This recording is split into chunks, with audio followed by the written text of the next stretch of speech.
Ang oras sa buong Pilipinas, 5 minuto makalipas ang alas 7 ng umaga. Alamin ang mga kaganapan at mga pinag-uusapan sa Zamba Sulta.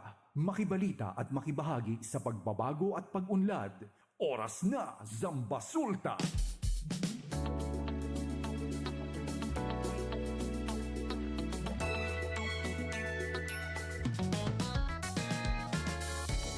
Good morning! Isang mapagpalang araw sa lahat ng nakikinig sa 1116 DXAS Your Community Radio.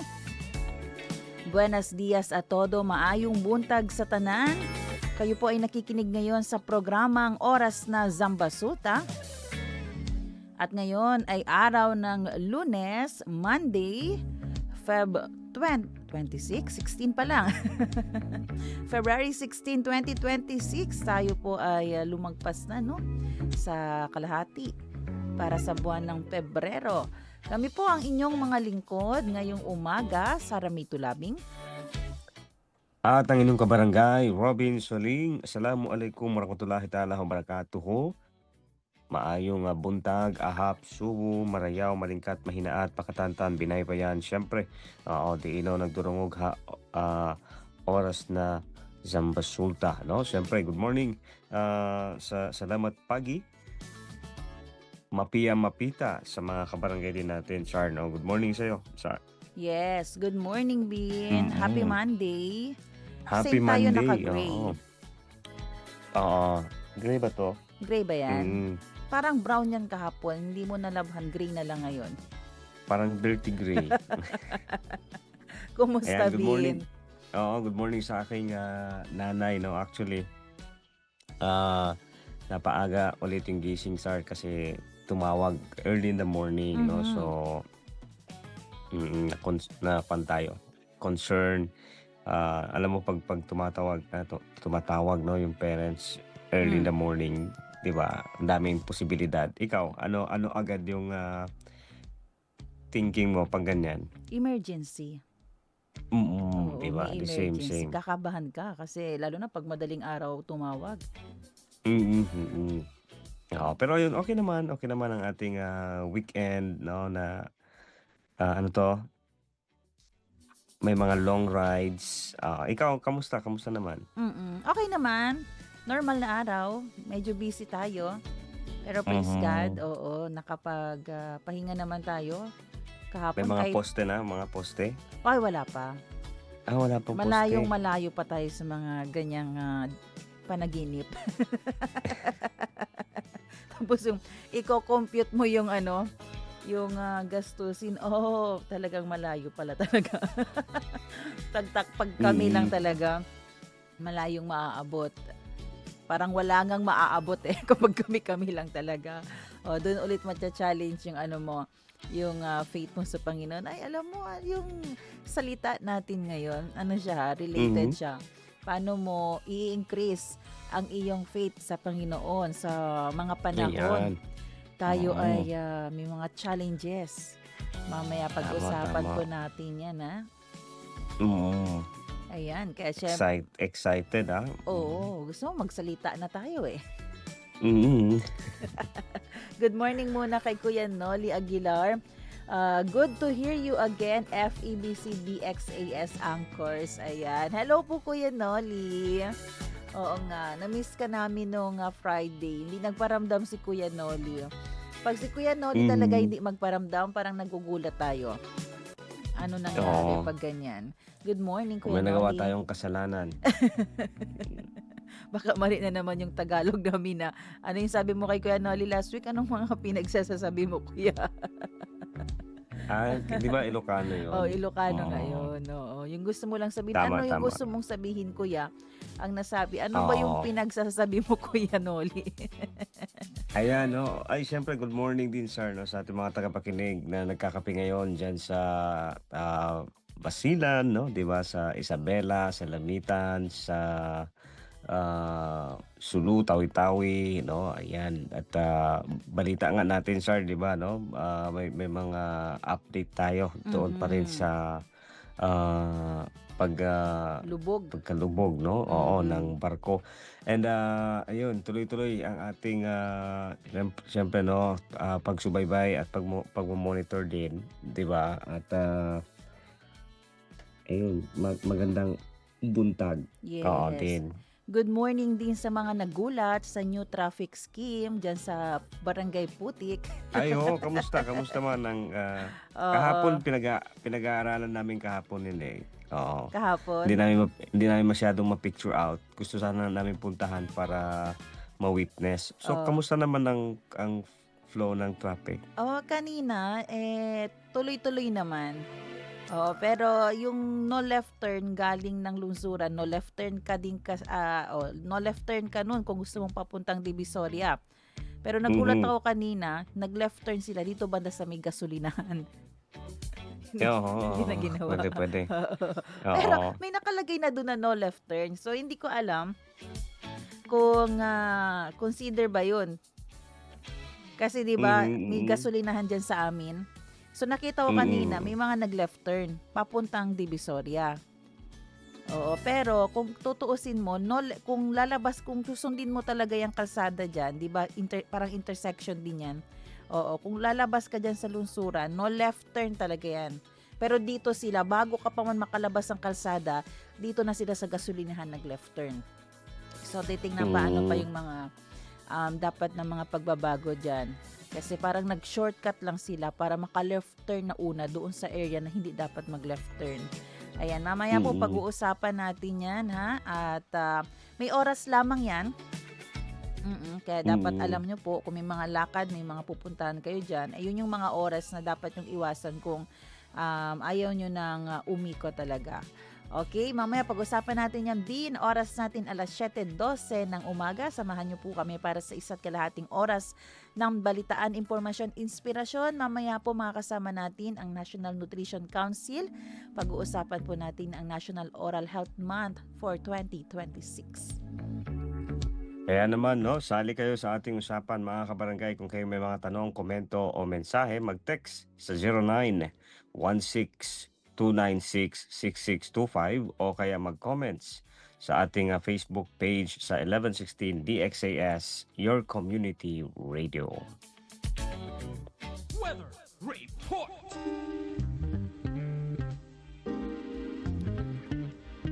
Para sa ating ulat panahon, ang shear line ay nakakaapekto sa silangang bahagi ng Northern Luzon. Ang amihan o Northeast monsoon naman ay nakakaapekto sa extreme Northern Luzon. Ang easterlies ang nakakaapekto sa nalalabing bahagi ng bansa. Dito naman sa atin, bahagyang maulap hanggang sa maulap na kalangitan na may pulupulong pag-ulan o pagkidlat pagkulog ang iiral sa Zamboanga Peninsula, Basilan, Sulu at Tawi-Tawi dahil nga yan sa easterlies. Posible ang mga biglaang pagbaha o pagguho ng lupa tuwing may malalakas na pagpalo ng kulog at kidlat. Ang ating temperatura ay tinatayang aabot sa 25 degrees Celsius hanggang 33 degrees Celsius dito sa syudad ng Zamboanga. We sing happy birthday to you, and may all your dreams come true. Happy, happy birthday. February 26, happy birthday sa aming isang avid listener na talaga naman pag makabisita dito, lagi kaming busog. Happy birthday, Mami Fe! Happy birthday po sa inyo. Happy birthday din kay Pastor James Paul Estrella. Hello sa lahat ng mga taga Tetuan Baptist Church. Good morning, Pastor James. Happy birthday. Happy birthday din kay John Marvin Adaro at kay Barahama. Ayan, no, happy birthday dito sa akin, sir. Ayan, si Ma'am Mipe, no, at kay Judy Iribani, good morning. At kay Al Nasri Binsuan, happy birthday. Ayan, happy birthday po sa inyong lahat and God bless you. Salita at tanong ngayon.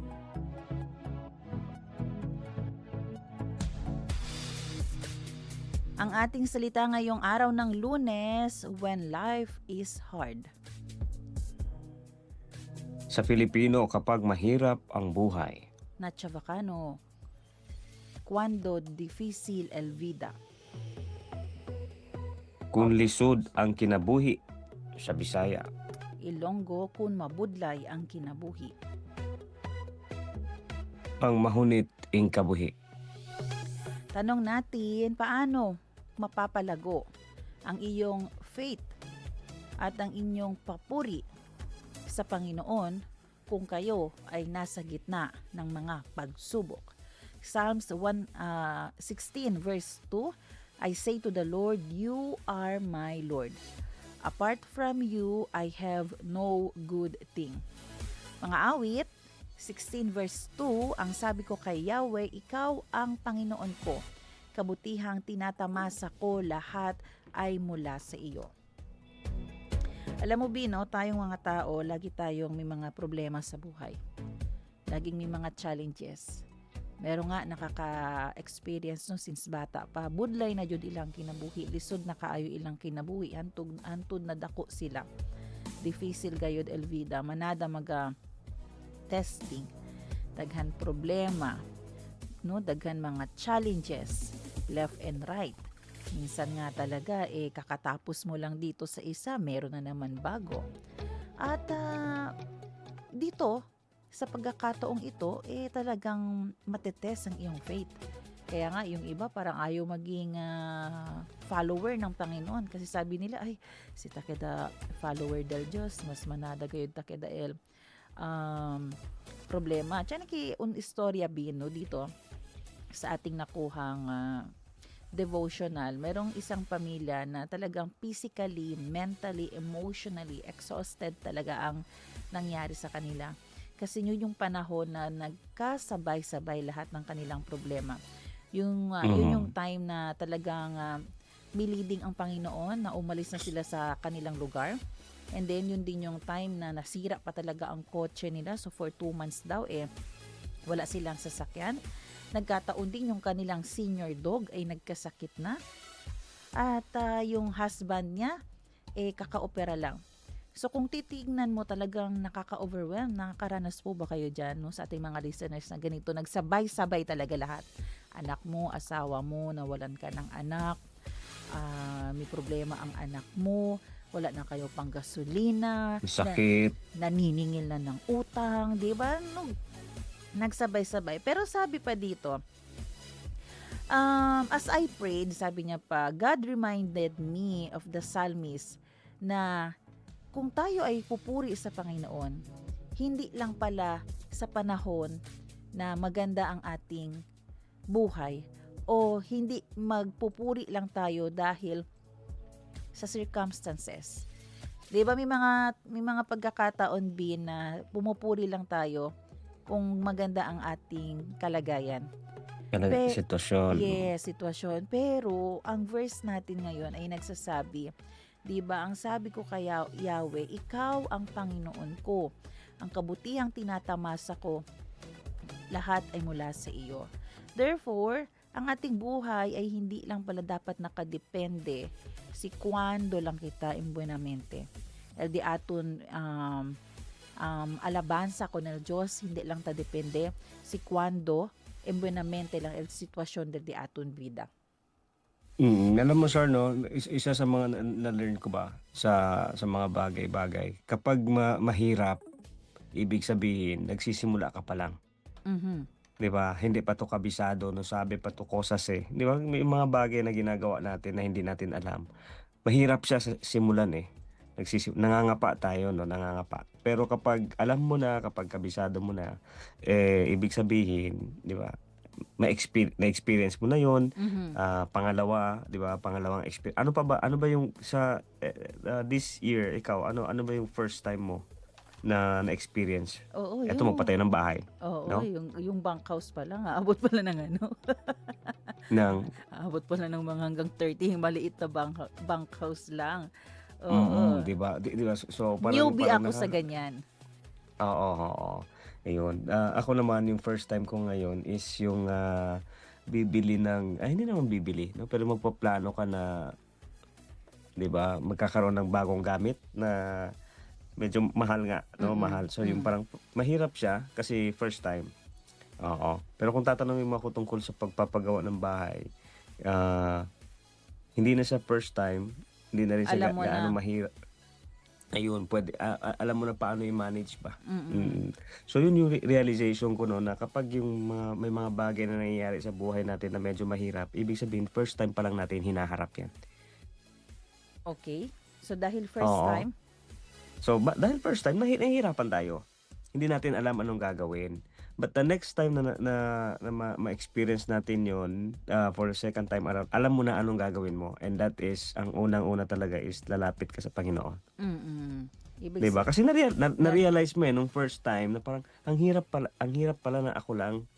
'Di ba? Alam mo yun yung gano'n. Hindi, sa mga nakikinig sa atin 'no, minsan yun yung reflection natin, actually ngayon ko lang din naisip yun, na kapag mahirap ang sitwasyon ngayon, ibig sabihin first time natin, 'no, hindi natin alam anong gagawin. But the second time around, alam mo na kasi that time na nahirapan ka, siyempre sir 'no, kapag nahihirapan ka hahanap at hahanap ka ng paraan, Mhm. paano yung gagaan.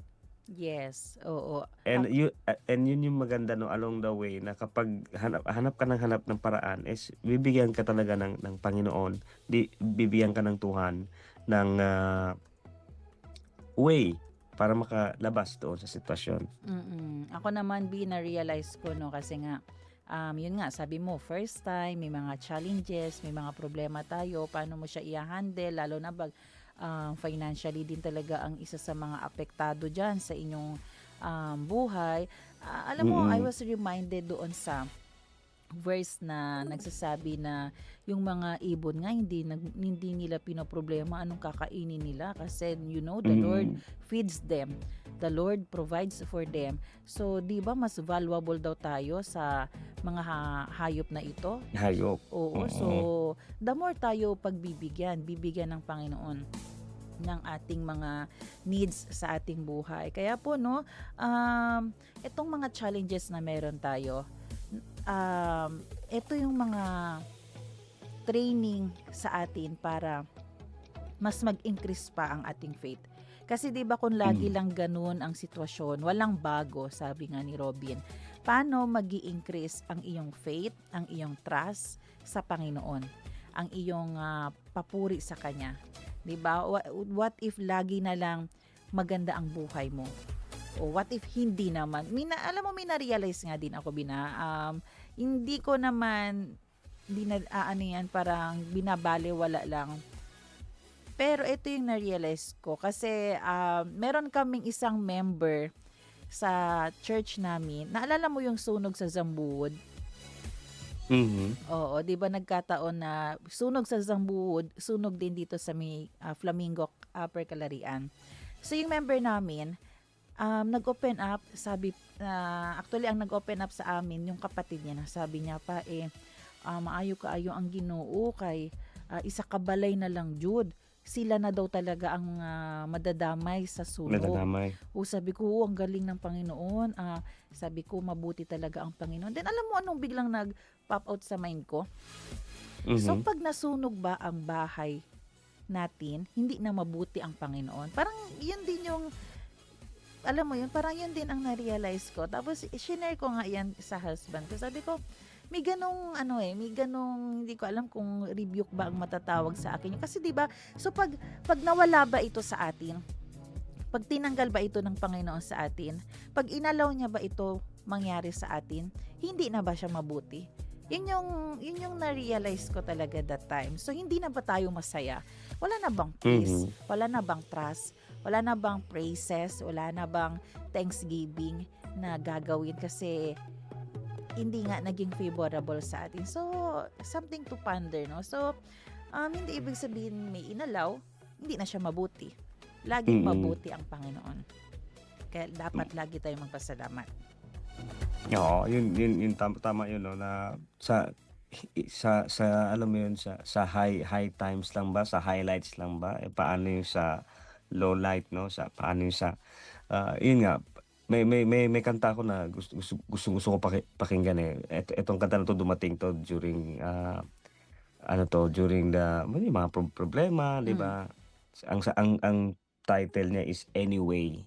Mhm, No, mhm. so sabi nga do'n, highlights ah, or down low, no, I still praise you anyway. Parang gano'n ba, no? Mhm. Wala siya sa sitwasyon, wala siya sa panahon, no? Do'n lang talaga, 'yun lang siya, knowing na, sabi nga do'n, no, alam mo yung sabi do'n, I have no good thing, no? Yeah, minsan ako sa 'yun, eh.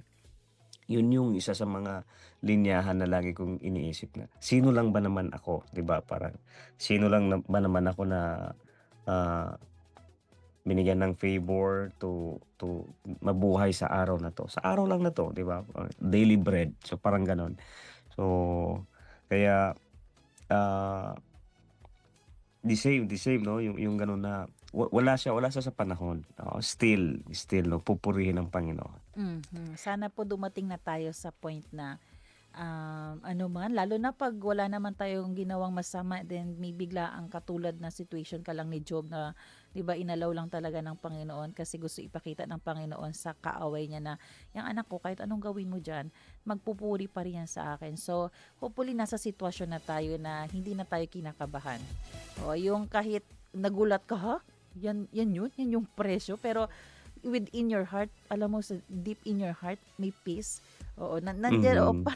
parang gusto kong alam mo kagabi nga nung nagbibilang na kami labor, ay labor pa lang, parang ito na yung uutangin pa lang namin, parang pero nagulat ako, pero meron sa heart yung ang laki ng peace. Tapos hinahanap ko yung Mm. struggle ng pagiging, ano yung, kana ba mabalaka jud ka, pero parang hindi ko talaga makita sa pabanda, asa ba ko banda magbalaka kasi nga na-realize ko, oo nga naman, kung kami lang naman din talaga, wala naman din talaga kaming maaabot. Kasi sabi ko, i-surrender na natin yan sa Panginoon.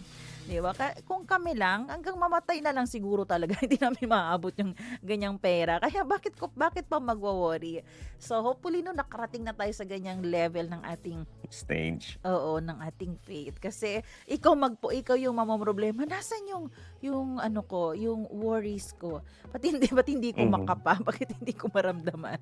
Oo. So, muli, sa ating mga tagapakinig ang ating tanong, paano niyo po mapapalago ang inyong faith, ang inyong praises, ang inyong pasasalamat sa Panginoon kung kayo ay nasa gitna ng mga pagsubok?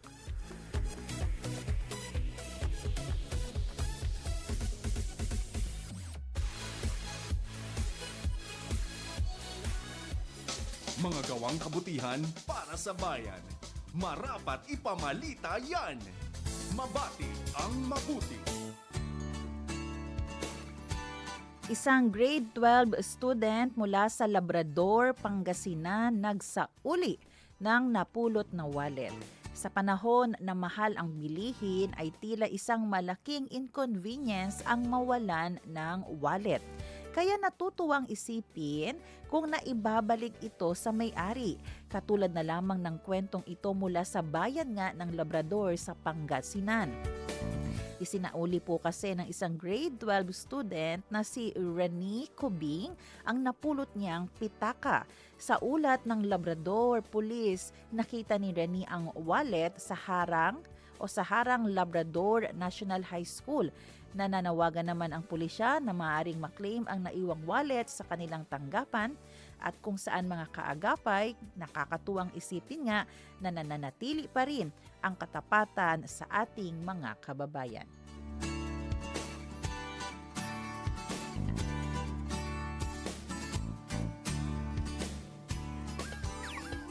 Hindi sukat, kulang sa timbang, pandaraya o maling gawin. Maitama ang mali. At para naman sa maitama ang mali, komprontasyon ng security guard at kabataang siklista na hantong sa pisikalan. Empathy. Yan ang isa sa mga aspektong na naaalala naming binigyang diin sa aming retreat ilang taon na ang nakalipas at mahalagang ipakita natin sa mga nakaaalitan natin. Ayan, no? Ito, kabataan din. Ito ay matapos pisikalan ang dalawang security guard at isang menor de edad. Sa naturang insidente, pinatigil ang menor de edad sa pagbibisikleta sa Pasig River, Espalande. Ngunit nang hindi sumunod ang bata ay nagpatuloy pa rin, ay nahantong sa pisikalan ang sanay pananaway lamang.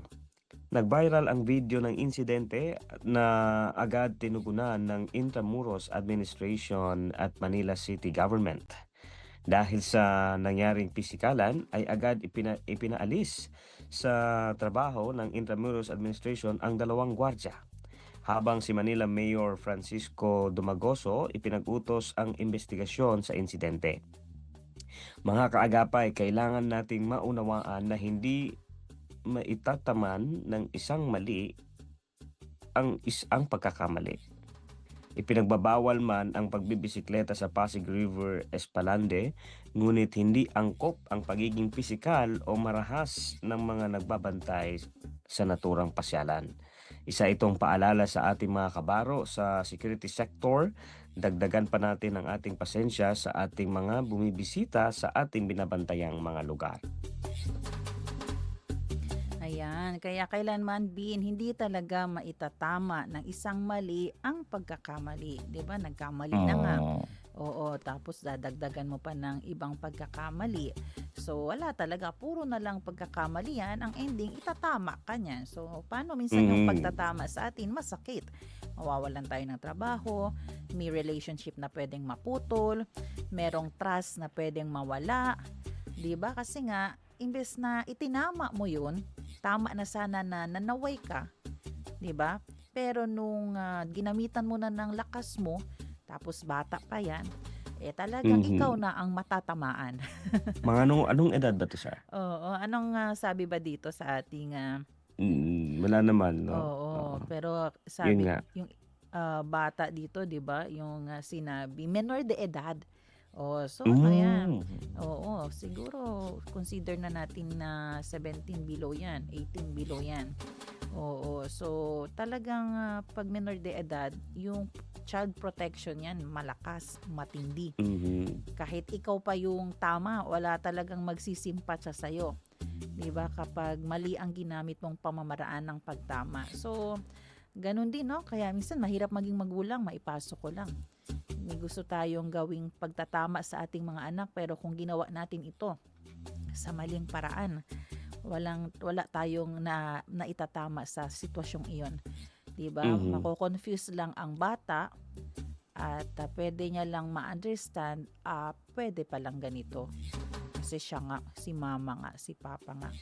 So muli, kailanman hindi natin pwedeng itama ang isang pagkakamali kung gagamitin tayo ng isang maling pamamaraan. Yan ang ating maitama ang mali at ang ating mabati ang mabuti.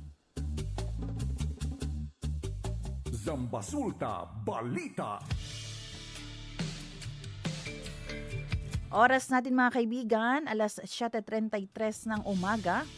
At para po sa ating mga balita, lalo na bin sa update natin, no, sa mga missing passengers ng MV Tricia Christine 3, at kung saan nga tayo ay nagpapasalamat bin kasi tuloy-tuloy pa rin talaga ang pagsasakripisyo ng ating mga personnel ng Philippine Coast Guard, no, yung alam mo yung every day or every other day lulusong ka, bababa ka sa tubig dagat na pwede rin ikaw ay maging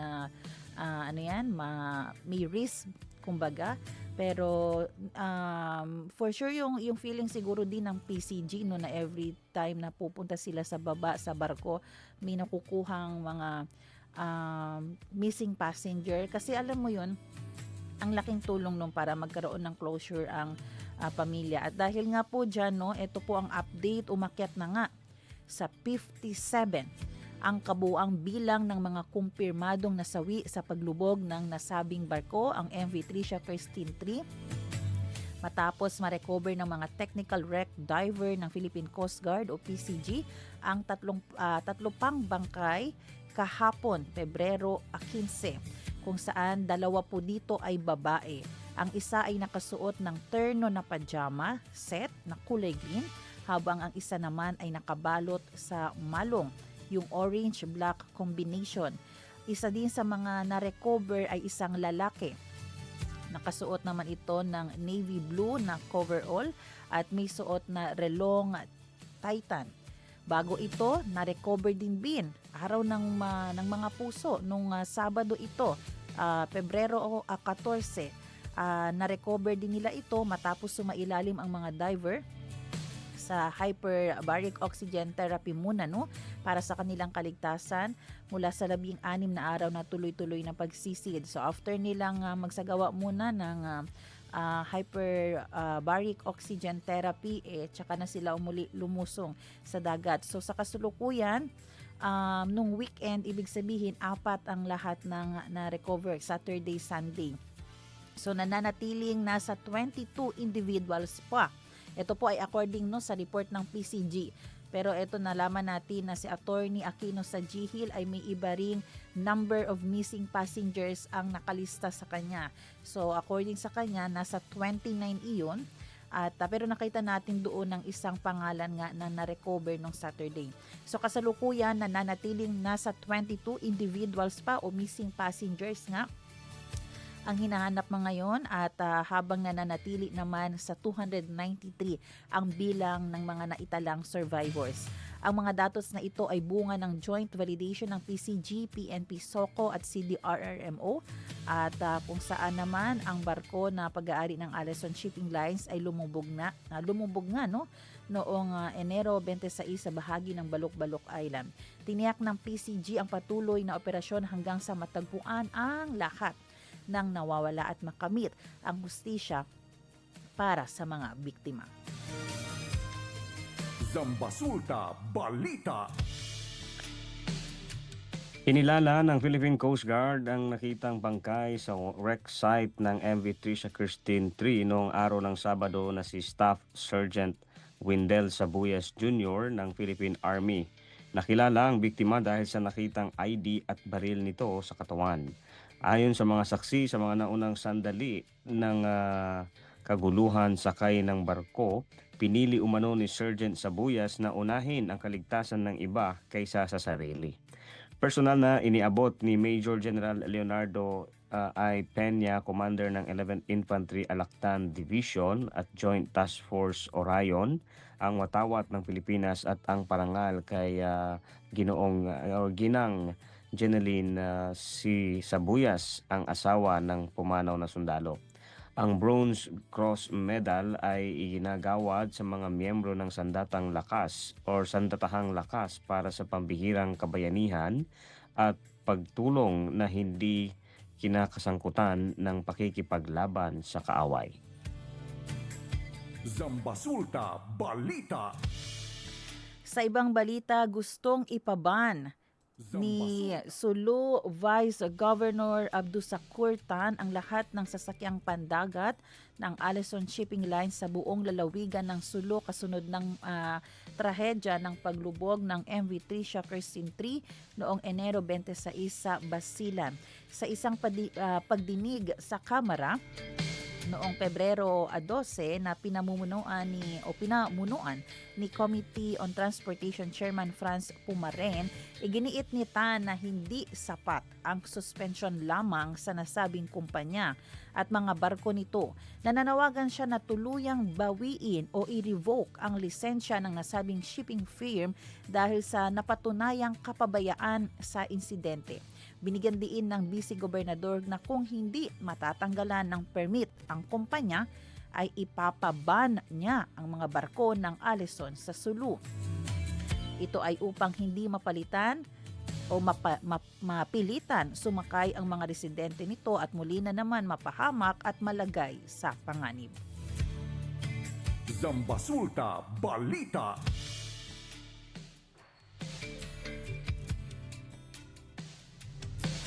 Ligtas na na-rescue ng Philippine Coast Guard ang dalawang mangingisda matapos tumaob ang kanilang bangka dahil sa malalaking alon sa karagatan ng Lantawan, Basilan kahapon. Namataan ng mga biktima ng dumaraang sasakyang pandagat na MLC Dayang matapos silang inanod ng halos 2 oras. Agad itong nakipag-ugnayan sa BRP Melchora Aquino na nagpadala ng rigid hull o rigid hull inflatable boat katuwang ang PD RRMO Basilan upang isagawa ang rescue operation. Dinala ang mga mangingisda sa isang sea ambulance kung saan sila nilapatan ng paunang lunas bago ibinigay sa kustodiya ng Coast Guard Substation Lantawan. Sa kasalukuyan, nasa stable na kondisyon ang dalawang mangingisda habang muling nagpaalala ang PCG sa publiko na mag-ingat sa paglalayag lalo na sa gitna ng masamang panahon. Zambasulta Balita. Samantala, formal nang binuksan muli ng DABFAR ang ika-16 na season ng pangingisda ng sardinas sa Zamboanga Peninsula. Kahapon lamang po ito at ginawa ito sa pamamagitan ng isang aktibidad sa Permex Compound Ayala dito sa lungsod ng Zamboanga. Ang muling pagpapahintulot sa operasyon ay hudyat ng pagtatapos ng 3 buwan na close season na nagsimula noong Nobyembre upang bigyang daan ang pagpaparami ng mga isda sa East Sulu Sea, Basilan Strait at Sibugay Bay. Ayon kay BFAR Regional Director Al Zat Kunting, inaasahan ang muling pagsigla ng lokal na ekonomiya, pagdami ng supply sa mga processing plant at pagbabalik trabaho ng libo-libong mangingisda at manggagawa sa rehiyon. Binigyan din ng ahensya ang kahalagahan ng mahigpit na pagsunod sa mga regulasyon sa pangingisda upang matiyak ang sapat na pagkain at likas yaman para sa mga kasunod o sa mga susunod na henerasyon. Zambasulta Balita. Extended hanggang February 20 or Pebrero 20 ang pagpapabakuna ng measles rubella supplemental immunization activity para sa mga 6 hanggang 59 na buwan or 6 to 59 months old. Ito ang anunsyo ng Department of Health kamakailan. Layunin nito na maabot ang 95% target vaccination para sa mga bata sa Zamboanga City. Sa kasalukuyan, nakapagtala ang lungsod ng 87.53% accomplishment rate na pangatlo sa pinakamataas sa buong Zamboanga Peninsula matapos ang 4 na linggong kampanya. Bagamat mataas ang bilang na ito, binigyang diin ng mga otoridad na kailangang maabot ang 95% benchmark upang epektibong maiwasan ang anumang outbreak ng tigdas at rubella. Tututukan ng City Health Office ang mga barangay na may mababang bilang ng mga nabakunahan, kabilang ang Tubungan, Limaong, Santa Maria, Tetuan, Tumulatab, Pasunangka, Sanggali, Giwan, Kabatangan, Tumitos, Kuruan, Mangguso, Tigbalabag at Tumaga. Magpapatuloy ang mga vaccination team sa kanilang house-to-house na pagbabakuna at pinaigting na kampanya sa impormasyon sa tulong ng mga opisyal ng barangay. Tiniyak naman ni Mayor Olaso ang buong suporta ng lokal na pamahalaan sa inisyatibong ito upang masigurong lahat ng kwalipikadong bata ay mabigyan ng proteksyon matapos ang extension period. Zambasulta Balita. At eto na nga, pag-usapan natin yung bagong experimental traffic scheme na ini-implement na today, February 16, dyan sa Putik, Lunzuran Road. Ito po ay may mga oras din, gaya ng mga traffic scheme na ating na-experience sa ibang mga barangay, no? Dyan sa may Putik, Lunzuran Road, yan po yung parang intersection natin, pero hindi mo talaga matawag na intersection kay subdivision naman yung kabila. Yan yung yung may papuntang Banghouse na Tumaga, yung papuntang Lunsuran, papuntang Pueblo at papuntang Divisoria. So, yung laging may traffic enforcer dyan. Meron po tayong oras ng bagong experimental traffic scheme. Actually, ito ay kahapon lamang ipinasa sa amin sa group chat ng mga media at right away no ay implemented today. At nakita nga natin kahapon may mga nakapaskil na ng mga signages na no left turn, no right turn. So, ganito po ha, starting today, may oras po ng bawal ng pag left turn at pag right turn from 6 a.m. to 9 a.m. Okay? 6 a.m. to 9 a.m. Ang sunod niyan na bawal mag left turn and right turn ay 4 p.m. to 8 p.m. Ngayon, kailan ba o saan ba pwedeng hindi pwedeng mag left turn, hindi pwedeng mag right turn? Okay, umpisahan po natin dito banda sa lunzuran. Kung galing ka ng lunzuran at lalabas ka na sa lunzuran, 'di ba? Pwedeng umikot ka papuntang Divisoria, pwede diretso ka para Pueblo, pwede din para Banghaus. Okay.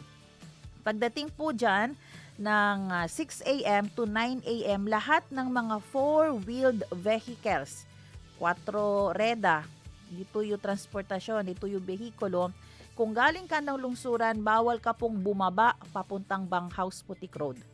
Okay? Kasi mas kilala kasi dyan sa amin ang Banghaus. So, bawal po dyan bumaba. Si galing ka ng si Estaba to Lunsuran, bawal man right turn pa Abahada Ali para Tumaga Putik Road. Okay? Yan po yung isa sa mga four-wheeled vehicles.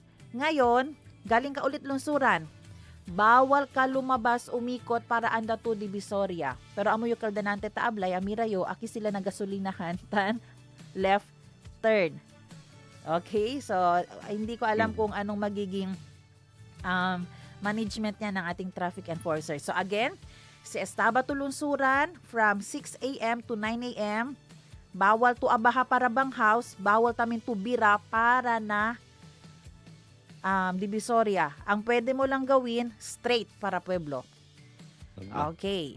Na-imagine po ba natin yan? Ngayon, kung galing ka naman ng Banghaus, galing ka ng Putik, Abahadalas, Sabato Tumaga para Putik Tumanlusot, bawal to entra para na lunsuran.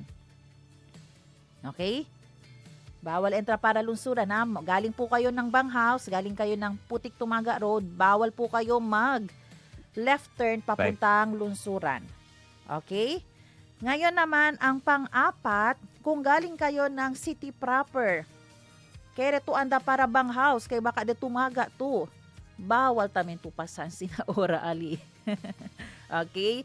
No left turn para Ali. Pwede lang to entra lunsuran, pwede to mandiretso para Divisoria. Kaya sa mga oras na yan, mag-iisip ka na kung paano ka makakarating doon sa area na gusto mo kasi nga may mga no left turn, no right turn po tayo. Okay? Naintindihan po ba natin? For more information, puntahan po ang City Government of Zamboanga official Facebook page. Nandoon din nakalagay no ang kanilang mas maintindihan mo yung mga no left turn, no right turn kapag nakita mo rin yung picture nila doon. Okay? Oras natin mga kaibigan, alas 7:48 ng umaga at yan po ang ating mga balita para sa araw na ito. Mag-break tayo sandali pero huwag kayong bibitaw sa ating pagbabalik. Makakasama po natin ang National Nutrition Council. Pag-uusapan po natin ang tungkol sa National Oral Health Month. At bago po yan lahat po pala ng oil price natin ay naka-increase starting tomorrow. So, yan yung mga dapat alam natin para ngayon pa lang magpa-full tank na tayo. Magbabalik, syempre ang ating programa. Kami po ang inyong mga lingkod, Sara May Tulabing. At ang inyong kabarangay, Robin Soling, magbabalik ang oras na Zamba Sulta. Dito lang sa 1116 DXAS. Radyo, Komunidad.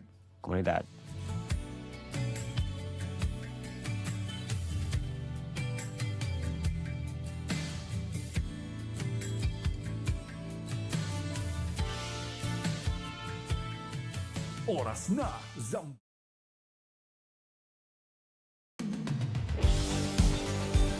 Pakinggan ang mga kwento ng nagbagong buhay sa pamamagitan ng mensahe ng pag-asang mula kay Hesukristo. On air, online, at on the ground. Ito ang The FEBC Report. Kasama si Luis Miguel Castillo, President ng FEBC Philippines. Hindi lang mga Pinoy ang naaabot ng ating broadcast. Kwento ng isang apo mula Vietnam ang maririnig natin ngayon. Ang kanyang lola ay naabot at na-touch ng ating shortwave broadcast. Nakilala ko si Yun Tan Tuan or Barnabas sa kanyang English name noong Missions Month Fair sa Union Church of Manila, my home church. Vietnamese student siya ng ethnic program sa IGSL. Full-time missionary din ng Go School Vietnam na umaabot at nag-e-equip sa mga underprivileged youth na maging Christ-centered leader. The gospel seed come to my family when my grandma is around the year of 1970, after 1975, after the communists take control of the whole country, and sharing the gospel and doing evangelism is still strictly prohibited in the country, and no one can go out to share the gospel at that time. A very strange signal with unusual news. Ganyan ang description ng kanyang lola nung unang marinig ang broadcast. Ito ang naging daan para ma-introduce siya sa mabuting balita. And later on, my grandma become a believer, and we found out that the news come from that radio channel is broadcasted from the Philippines. Ang gospel broadcast ay isang buto na naitanim sa kanyang puso. Hindi man agad naging believer ang kanyang lola through listening, lumago ang kanyang faith nang makasama ang iba pang mga believer. And she remember like, oh, I heard this one before, this news before. And after that, she get involved into the local church. And the local church flourish her faith in Christ. Many Vietnamese people got saved through the radio at that time. Like many tribe and Vietnamese people in general. Naaalala ni Barnabas kung paano naging faithful ang kanyang lola. Nagbabasa siya ng Bible at umaawit ng hymns sa kanilang bahay. Para sa kanyang parents noon, label o title lang ang Christianity. Ang steadfast faith ng kanyang lola ang naging dahilan para magbunga ang kanilang paniniwala. Ginabayan niya ang pamilya toward a genuine relationship with Jesus Christ. Indeed, God's work can reach well beyond such small beginnings. Sa Pilipinas, higit 40 ethnic languages ang inaabot ng ating shortwave broadcast. Ang ilan sa mga ito ay targeted sa Vietnam. Ang bawat broadcast ay parang buto na itinatanim sa puso ng bawat listener. At ang mga tumatanggap sa pananampalataya ay makakapagtanim na rin sa iba. Gaya ng nangyari sa pamilya ni Barnabas. Sa kabila man ng persecution and political restrictions, we take heart, for Jesus has overcome the world. Sabi sa 1 Corinthians chapter 3, verses 6 to 7, ang Diyos ang nagpatubo at nagpalago. Hindi ang nagtatanim o nagdidilig ang mahalaga, kundi ang Diyos, sapagkat Siya ang nagpapatubo at nagpapalago. Hindi man natin makita ang growth immediately, but when we faithfully sow God's Word, we can be sure that it will accomplish what He pleases and will prosper where He sends it. Mission natin na gumawa pa ng mga programa na puno ng gospel seed na aabot sa loob at labas ng bansa. Kung aming mga programa ay nakatulong sa growth ng inyong faith, we'd love to hear your story. I-message mo kami sa FEBC Philippines Facebook page o mag-email sa info@febc.ph. To support FEBC's gospel broadcast and bring hope to more people, please visit febc.ph/give. Hanggang sa susunod, ako si Luis Miguel Castillo para sa The FEBC Report. Take care and abide in Christ. Napakinggan mo ang The FEBC Report. Para maging updated sa ating stories online, mag-subscribe na sa ating YouTube channel at i-follow ang ating Facebook at febc.ph. Maging kabahagi sa misyon ng Far East Broadcasting Company Philippines na ipahayag ang mensahe ng pag-asa ni Hesukristo sa mundo. Bisitahin ang aming website sa febc.ph/give. Salamat sa inyong suporta sa ministeryo ng Panginoon. Pagpalain po kayo ng Diyos.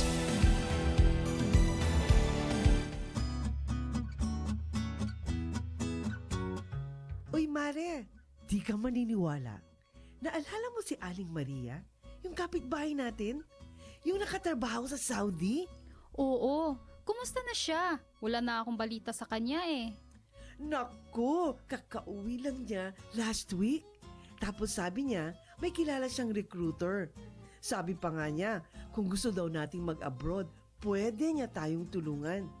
Mabilis makakaalis, walang poproblemahin at maaahon natin sa kahirapan ang pamilya natin. Talaga ba? Pangarap ko talagang kumita ng dollars para sa pamilya ko eh. Sigurado kang matutulungan tayo nitong recruiter ha? Sigurado yan. Binigay na ni Aling Maria sa akin ang contact number ni Madam. Siya yung recruiter. Okay talaga to si Madam kasi mabait daw at maraming koneksyon sa Saudi at Dubai. Sandali lang. Pag-isipan natin itong mabuti. Nasabi ba ni Aling Maria ang detalye ng trabaho, kontrata at mga babayaran bago aalis? Alam niyo naman, maraming mga illegal recruiter. Baka, imbis na magandang buhay para sa pamilya, ay trahedya ang maging bunga nito. Ang nega mo naman. Sure ako dito. Okay na to. Wait lang. Huwag makontento sa okay na to, lalo na kung tungkol sa pagtatrabaho abroad. Alamin ang tabang proseso ng pag-abroad. Huwag basta maniwala sa mga pangako para hindi maging biktima ng illegal recruitment at human trafficking. Protect yourself, protect your family, and protect your future. Bago maniwala sa nagsasabing okay na to, bumisita sa Department of Migrant Workers o DMW para sigurado ka. Bisitahin ang kanilang official website o tumawag sa kanilang hotline. Your safety and your future are worth more than empty promises. Don't take the risk, be informed, be safe. Ang paalalang ito ay hatid ng Department of Migrant Workers Region 9 at ng 1116 DXAS, your community radio.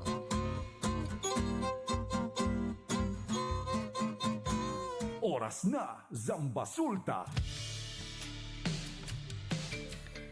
At nagbabalik ang oras na Zambasulta. Kayo pa rin po ay nakikinig sa 1116 DXAS, your community radio. Muli ako po ang inyong lingkod, Sara May Tulabing. Ang DXAS ay isa sa mga himpilan ng Far East Broadcasting Company at kasapi sa kapisanan ng mga broadcaster ng Pilipinas. Ang FEBC po ay isang non-profit, non-commercial at donor-based radio station at dahil nga sa katapatan ng ating Diyos at sa inyong partnership, hanggang ngayon po ay tayo ay nagpapatuloy sa paghahatid ng mabuting balita ni Kristo. Inaanyayahan namin kayong maging bahagi ng ating radio ministry. Pwede nyo pong iscan ang ating QR code o kaya ay mag-deposit sa ating bank accounts para sa inyong donasyon. At para ma-acknowledge namin ang inyong donation ay magpadala po kayo ng mensahe sa amin. Muli, maraming salamat sa inyong partnership at God bless.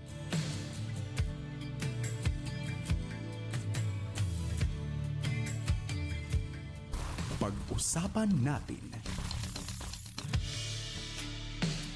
Ngayong third Monday, para po sa buwan ng Pebrero, muli po natin makakasama ang ating favorite na National Nutrition Council kung saan pag-uusapan po natin ang tungkol naman sa 2026 National Oral Health Month.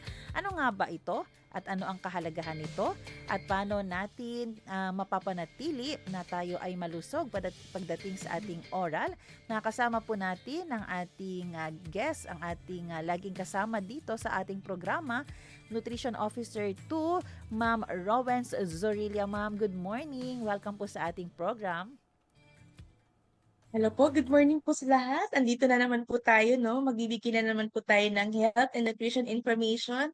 Ako po ulit, si Rowan Zorilla, Nutrition Officer 2 from the National Nutrition Council Region 9. Ayan. At pag-uusapan nga po natin itong tungkol sa ating oral health condition, no? Ang ating team for 2026 ay Tara Na, Cleaning at Fluoride. San ka pa? Ma'am, ano po ba ang significance nito, ma'am? Ano po ba ang kahalagahan ng ating National Oral Health Month? So, during po nung ating annual celebration po ito, no? Or annual na paggugunita po dun sa ating oral health.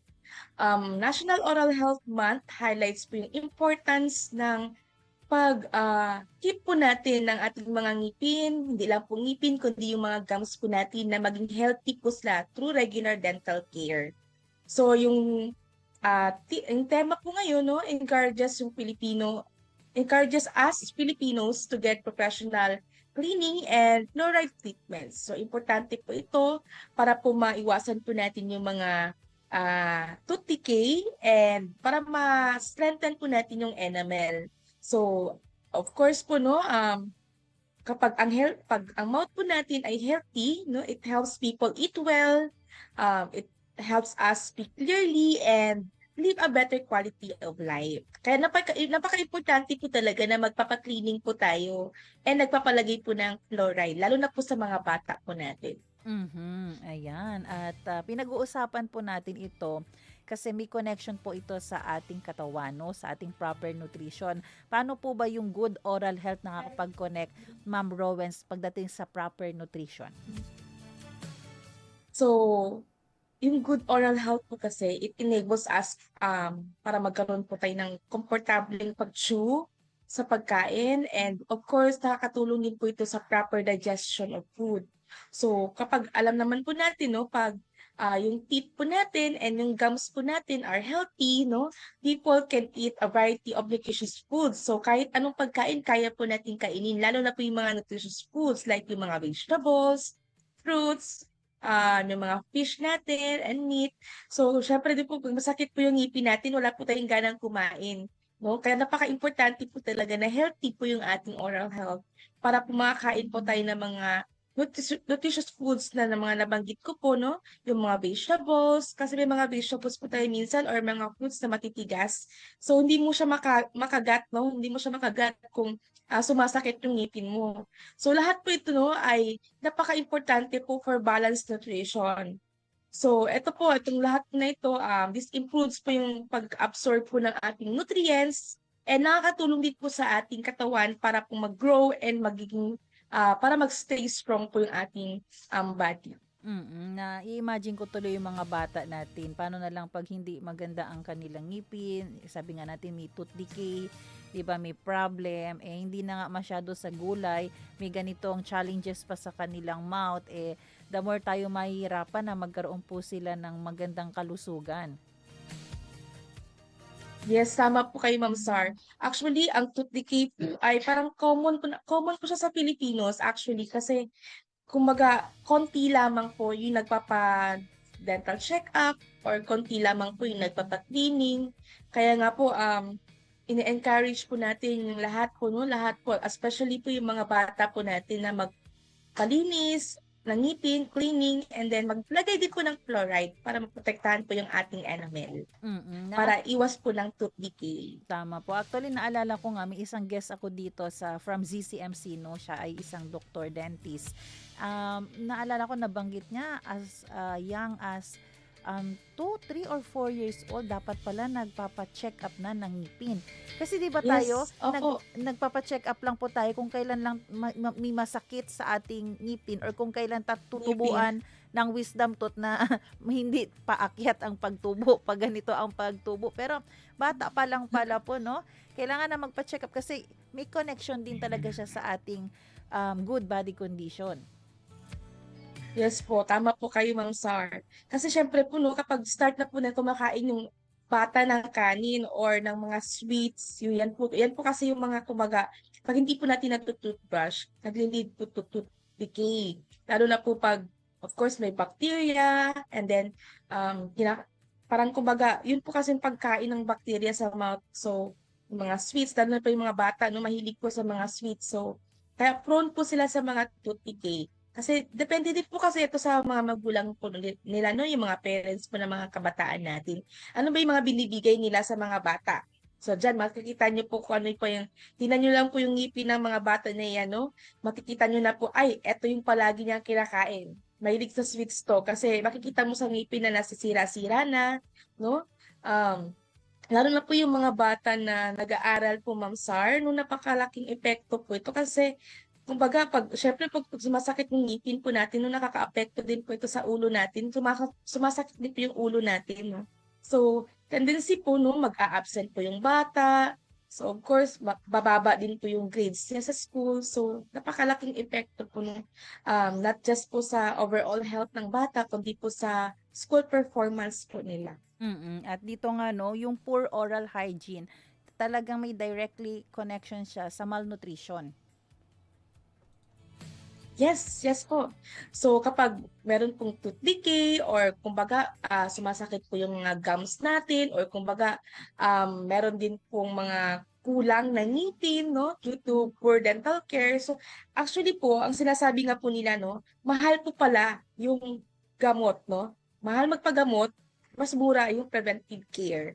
So why not po, no, alagaan natin yung ngipin natin kasi napakamahal po ng dental care, yung mga cost ng dental care, mahal po eh. Kaya hindi po siya, kumbaga, hindi po afford ng karamihan po sa atin na mga Pinoy po, no? Kaya po, mas pinipili na lang po nila na wag magpa-check up. So, yun po, no, yung tooth decay, yung gum pain, yung missing tooth, no? Um, kumbaga, hindi po yung chewing po natin it becomes painful or difficult po no kapag kulang po yung ngipin natin or kung may masakit po no. So ang mangyayari po kasi niyan eh hindi na po tayo kakain no kasi syempre po masakit po yung ngipin so hindi na lang kakain kasi matigas po yung pag-chew no and instead po na kakain po tayo ng soft. Often po yung kinakain po natin yung mga less nutritious foods like high in sugar. Ay sige, ano na lang ako, mag-juice na lang ako or something, mag-milk tea, ano ba yan, coffee, ganyan. Ayan na lang po yung kumaga yung choices natin po, no? Para po ano po yung pain, mais yung pain natin. So over time po, no, this limited food intake and poor nutrient absorption can contribute to malnutrition. Kasi po wala na po tayong na-intake na nutrients na doon po sa mga totoong pagkain po na dapat po kinakain po natin, yung mga nutritious foods po na kinakain po dapat natin, especially po sa mga children po natin and older adults. So, kaya po yan, nag-lead po to malnutrition. Kumbaga, yan po yung connection ng ating oral health to malnutrition. Kaya napaka-importante po talaga na hangga't maaga pa po, lalo na po sa mga bata. Tayo po kasi nagtuturo, no? Nagtuturo sa ating mga kabataan o sa mga toddlers natin paano ba mag-brush ng teeth. So dapat tayo pa lang po, tayo din po na adults ay alam din po natin kung paano para maituro po natin ng maayos to sa mga bata. Kumbaga, kada-develop naman po kasi yan eh. Para hanggang paglaki po ng bata, madadala niya po yung ganun na proper oral hygiene. Alam niyo po, Ma'am Rowens, naalala ko lang po. Gusto ko pong i-share kasi nangyari po talaga ito sa cousin-in-law ko. Pinabayaan yung mga bulok sa ngipin. Alam niyo po, one time, bigla na lang siya nagsi-seizure. So, pina-check up sa pinakamalapit na hospital dyan sa amin sa East Coast. Alam niyo po yung nalaman na nagkaroon po siya ng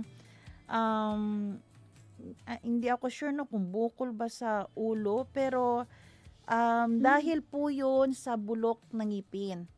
Yung infection umakyat papuntang brain kasi 'di ba ang teeth natin ay malapit sa brain at malapit sa heart. Kahit nga po ako po na heart patient, yan talaga ang bawal sa akin na magkaroon ng bulok ng ngipin kasi ang infection, pwede ang bacteria diretso sa aking heart at pwede nga talaga magdala ng threat.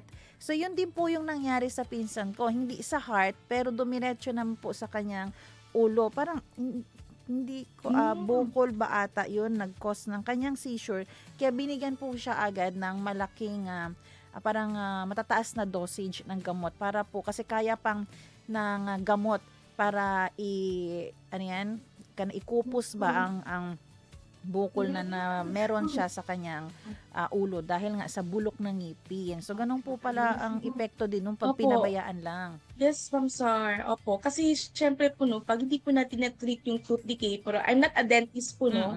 Disclaimer lang. Pero yung alam ko po, no, pag hindi po natin na-treat yung tooth decay, so, of course, yung infection, lalo na pag may mga abscess na, parang rare cases lang naman siguro po, no? Hindi naman po always, so wag po tayo masyadong matakot.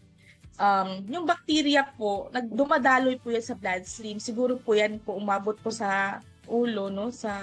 Kaya naapektuhan po yung ulo po ng cousin niyo po ba yun, ma'am? Yes po, cousin-in-law ko. Opo. So parang minsan po naglilid din po yan siya sa mga meningitis, sepsis, mga Oo, ganyan po, oo. Yung infections. kaya nga po ang Kaya ginawa niya, napaka-important. Mm. ang ginawa po sa kanya ni-recommend, tinanggalan isa-isa yung mga may Hmm. bulok. O yun talaga yung walang ibang Opo. pero hindi biglaan ang pagtanggal sa mga bulok kasi masama rin yung hindi din maganda sa Yes katawan. po. Mhm. Opo. So actually po, itong mga ganitong condition po, minsan nagli-lead din po sa severe headaches kasi nga, yun nga po nakaka-apekto po, no? Kaya minsan po, pag sumasakit yung ngipin natin na, sumasakit yung ngipin natin, pati yung ulo natin sumasakit din. So, minsan po nagkakalagnat because of the infection. So, kakaroon ng So, pag ganyan po, dapat pa-check up na po agad tayo. Kaya nga po, no, mahal po yung magpagamot kaysa po yung i-prevent natin mangyari po yun. Kaya, yun nga po, ini-encourage po natin lahat na mag-seek ng dental check-up, no, sa ating mga dentist. Meron naman po tayong mga dentist po sa mga City Health Office natin or Public hospital. I don't know kung sa mga barangay po, no, sa mga public hospitals na I think po kaya naman po siguro ng karamihan, pero alam naman po natin na hindi po talaga lahat kaya po ito. Pero ngayon po kasi, meron na po tayo sa PhilHealth. I don't know kung you're aware na po, Ma'am Yes Sar, no, po. sa PhilHealth. Yes, Under Yaka the program. Yakap benefit. Mm-mm. Oo. So, under po dun sa expanded po na PhilHealth Yakap, yung Yaman ng Kalusugan program ng PhilHealth, ang members po na ito, ang mga members po nila ngayon ay makapag-access na po ng essential dental services as part of the primary care. Mhm. So, this include po yung routine dental check-ups, yung mga pa-cleaning, no? Importante po para makuha po yung mga tartar dyan or kung ano po yung sa ngipin ninyo. And then yung mga fluoride treatment, sealants ba? So, yun po yung ngayon yung sa programa ng ating PhilHealth. So, yung PhilHealth po kasi in-encourage din po nila yung mga Pinoy po, yung mga Filipinos to take advantage of this new benefits para po ma-reduce po natin yung risk po ng more serious medical complications linked to poor oral health hygiene. Like yung nasabi nyo nga po, na-share nyo po, Ma'am Sar po, no? O umabot na po sa ulo just because of the tooth decay. So, yun po yung iniiwasan po natin. So, wag po tayong mahiyang magtanong at magpatingin po, no? Mas maganda po yung yung iba po kasi natatakot sa dentist, lalo na po yung mga bata. Meron din po kasing adults na tinatakot din po natin sila. So, hindi na talaga sila nagpapa-check up dahil doon sa takot na yun. Or, kumbaga yung iba din po nahihiya din, no? So, wag po tayong mahiyang magtanong at wag po tayong matakot na magpatingin sa ating mga licensed dentist. Licensed dentist po, no? Wag po tayong kung saan-saan lang po na dentist.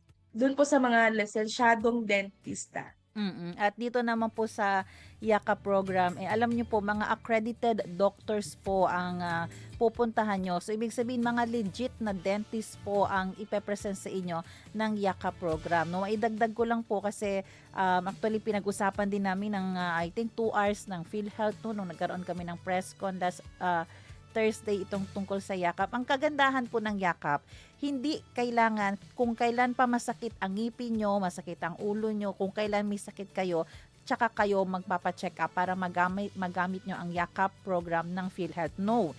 Ang kagandahan po ng Yakap, wala pa kayong nararamdaman. Parang HMO siya actually. Wala pa kayong nararamdaman.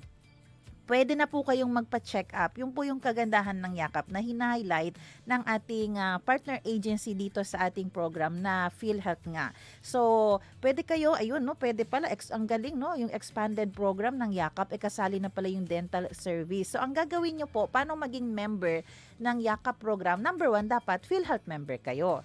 Sabi naman ng report ng PhilHealth, halos dito sa Zamboanga, 104% na ang member ng PhilHealth. So therefore, ang gagawin nyo na lang, magpapa-member kayo sa Yakap program. Paano kayo magpapa-member sa Yakap program? Puntahan nyo po ang ating Veterans Avenue office ng PhilHealth. Pwede po kayo pumunta sa eGov.ph, no, kung saan hahanapin nyo doon ang PhilHealth, ang Yakap. Pwede rin sa mismong portal, website ng PhilHealth, puntahan nyo po. Or ang nearest RHU na tinatawag, no? Pwede kayo sa nearest accredited hospital, magtanong kayo kung doon ba kayo dapat magpa-accredited.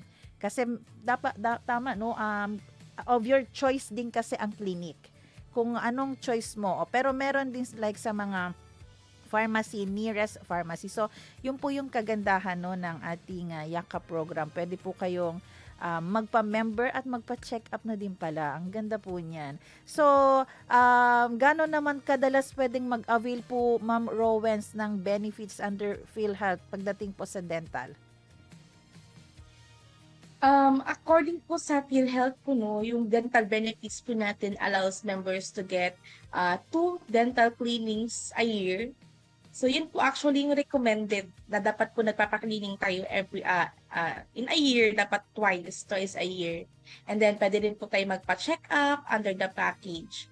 So, yung mga children po natin may also receive mga fluoride application, while yung adult po natin are likewise encouraged naman po to avail of its strength yung fluoride application to strengthen po yung mga ngipin natin. Kasi syempre hindi lang naman po yung mga bata yung nasisiraan ng ngipin, no, pati yung mga adults po.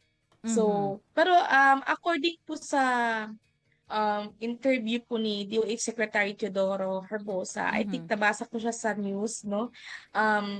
Ongoing po yung processing nung sabi niyo nga po dapat po accredited, no, yung dentist natin. Yes, tama po kayo, dapat accredited po yung dentist na magiging partner ni PhilHealth dito. So, kumbaga, ongoing pa po ngayon yung process ng pag-a-accredit nila ng mga dentists who are willing to accept patients po under the dental benefit package. So, yun po yun, Ma'am Sar. Yes, at pinag-uusapan po natin yung tungkol sa fluoride. Rowens, ano po ba itong fluoride? Especially ang fluoride treatment. Gaano po ito ka-importante din sa ating oral health? Okay, so yung fluoride po kasi natin, yung fluoride po kasi ay nakatulong po na strengthen po yung ating tooth enamel. So, making teeth more resistant po sa mga tooth decays caused by bacteria and sugars. So, yan po kasi kalaban ng tooth decay talaga. Yan kumbaga yung cause, yung bacteria. Kasi yung mouth natin, meron talagang bacteria yan, Ma'am Sar. No? So, kapag kumain po tayo ng lalo ng mga sweets, kasi yung mga sweets kasi, lalo na mga simple sugar carbohydrates. Kumbaga, yan po kasi, meron po siyang partial digestion na nangyayari sa mouth natin. So, nagtuturn na ito or nakakonvert na ito partially into sugar. Okay? Sa mouth pa lang natin. So, itong sugar na ito, plus bacteria, yun po yung nagkakos ng tooth decay. Kaya nga po kumbaga sa atin po, mas maganda po na pinapakain natin sa mga bata po yung mga gulay. Ayan po kasi, partial lang po no yung mga gulay or kapag fruits, mga ganyan. Although yung fruits po may sugar din po yan ha. Kasi ang akala po nila pag fruits ay healthy na siya kasi may natural sugar or healthy sugar. So lahat po ng sugar ay nakakasama po pag sumobra. Okay? So, dapat lahat po ng kinakain natin ay in moderation lamang po. So, yun po no yung ating fluoride. Yung tooth decay po ay cause of bacteria and sugar na nasa mouth po natin. So, kaya kailangan po natin ng regular fluoride applications po along with cleaning kasi para matanggal po yung mga tartar, no? Para po maprotektahan po natin yung mga ngipin natin at ma-prevent po natin yung mga cavities and para ma-preserve po natin yung oral function po natin, no? So, this means po, no, makakaroon po tayo ng kaunti na lang na dental problems na maaari pong mag-interfere doon po sa pagkain po natin ng nutritious foods na later on, maaari din po mag-lead to malnutrition. Kasi, kumbaga, nalilesen po yung ating consumption of nutrients, foods. Kasi syempre yung pagkain, yung nutrients po natin, wala pong isang pagkain na naglalaman po ng lahat ng nutrients. So we have to eat a variety of foods to get a variety of nutrients.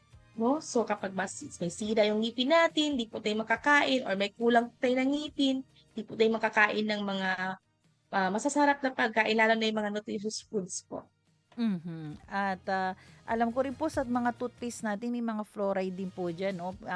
Naalala ko rin po sa isang interview ko parang may kailangan lang na titingnan natin ilang fluoride ang meron doon sa toothpaste. Yun yung dapat na meron tayo. O parang naalala ko 1,000 to 2,000 ppm po ata 'yon. So pwede natin i-research yan para pag bibili po tayo ng toothpaste, yun ang i-check natin yung fluoride niya doon. Pero Ma'am Rowens, pwede niyo po ba kaming bigyan, no? Mga iilang tips, ayan, sa ating pagtatapos. Ano yung mga simple tips po na pwedeng gawin, sundin ng ating mga listeners para po ma-maintain nila yung good oral health everyday? Okay po, no? So, kumbaga kasi yung tema po natin ngayon, yung key message po niya is dapat po, dental health is part of your overall health, no? So, we have to take care of your health, of your teeth, of your gums. So, this includes yung mga cleaning, no? Regular cleaning po natin at least twice a year. Yung fluoride treatment po natin. Yung professional dental check-ups. Napaka-importante po niyan. So, it does not only protects your smile but also supports yung good nutrition and para ma-prevent po natin yung malnutrition. So, yung para sa mga listeners po natin, we should brush our teeth twice a day with fluoride toothpaste.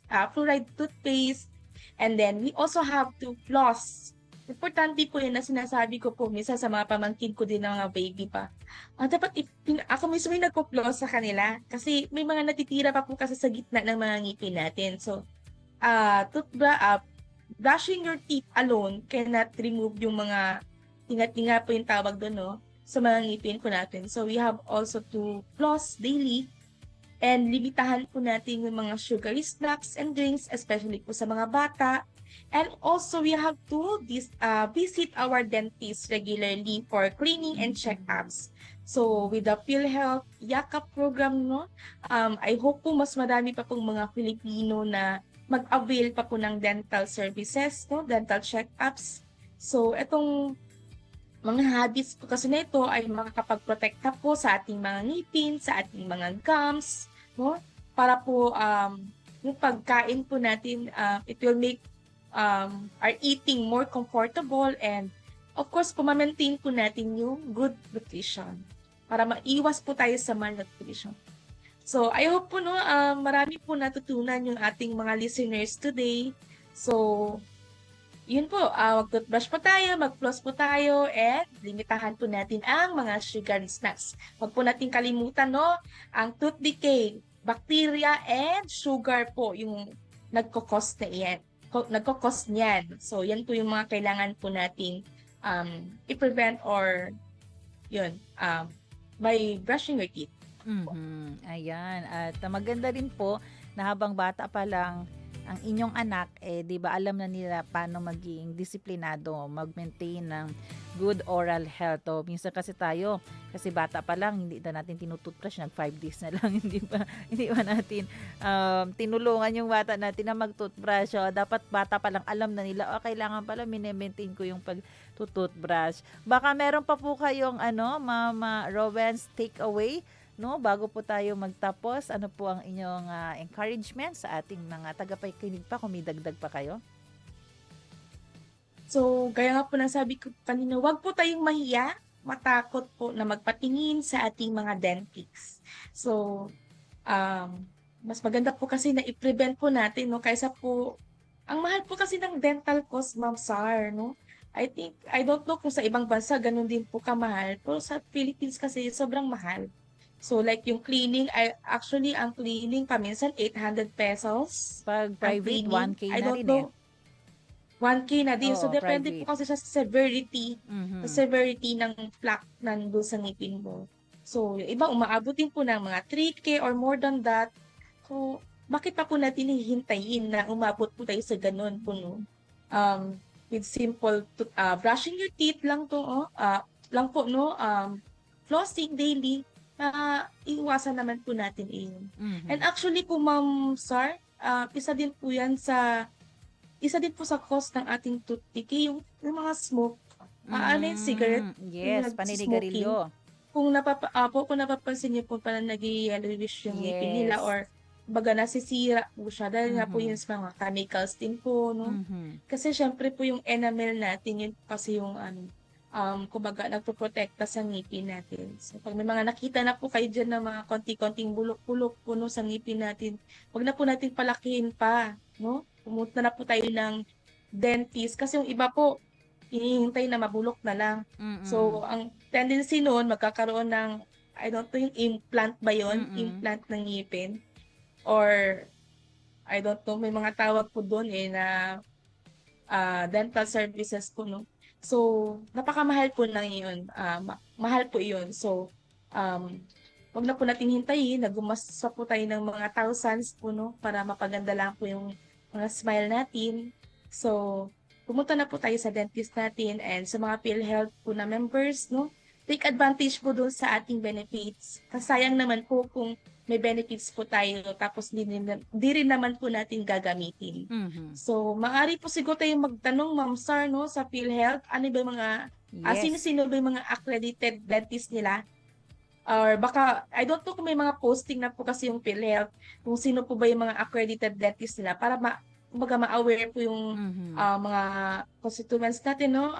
Kung saan po pupunta kasi syempre po ang dami pong dentist din dito sa Zamboanga City and all over the region. So, sino-sino ba yung mga accredited dentists? Pero according po sa PhilHealth kasi ongoing pa po yung accrediting ng ating mga dentists. So, hopefully, magbigay na po sila ng list po no, or magpo-post po sila ng mga list po ng mga dentists na accredited po ng PhilHealth na makapagbigay po sa atin ng dental health services. Mhm. At for more information po, ayan, every Tuesday, ang ating PhilHealth Partner Agency ay nagpo-program po dito sa DXAS. So, pwede po kayong makinig sa kanila every Tuesday, 1:30 to 2:30 p.m. para po ating maklaro kung may mga accredited dentist na ba sila under ng kanilang yakap program. Kasi maganda po talagang i-avail ito, no? Libre na ang inyong pag-avail nito. Ayan, oras po natin 8:27. Ma'am Rowens, maraming salamat po sa inyong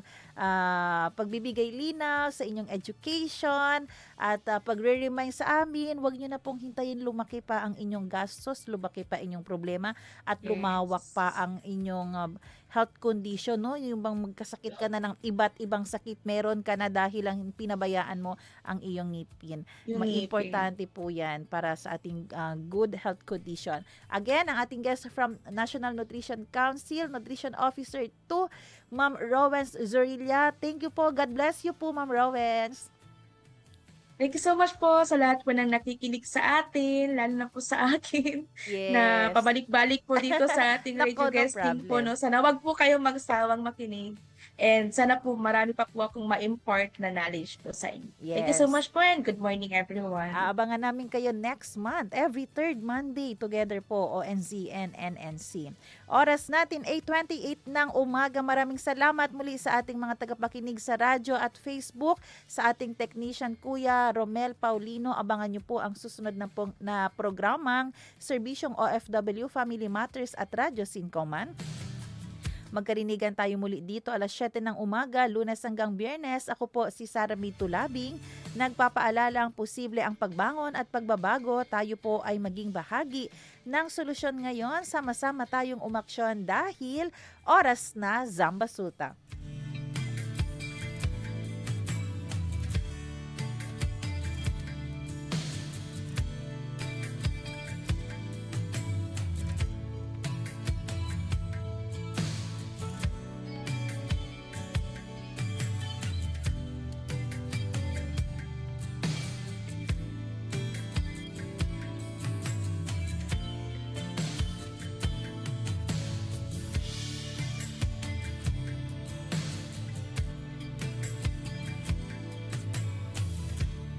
Oras na Zambasulta. Inyong napakinggan ang programang Oras na Zambasulta. Para sa mga komento, mensahe o suhestyon, tumawag o mag-text sa 0916-296-6625 o sa 0998-844-1410. Ano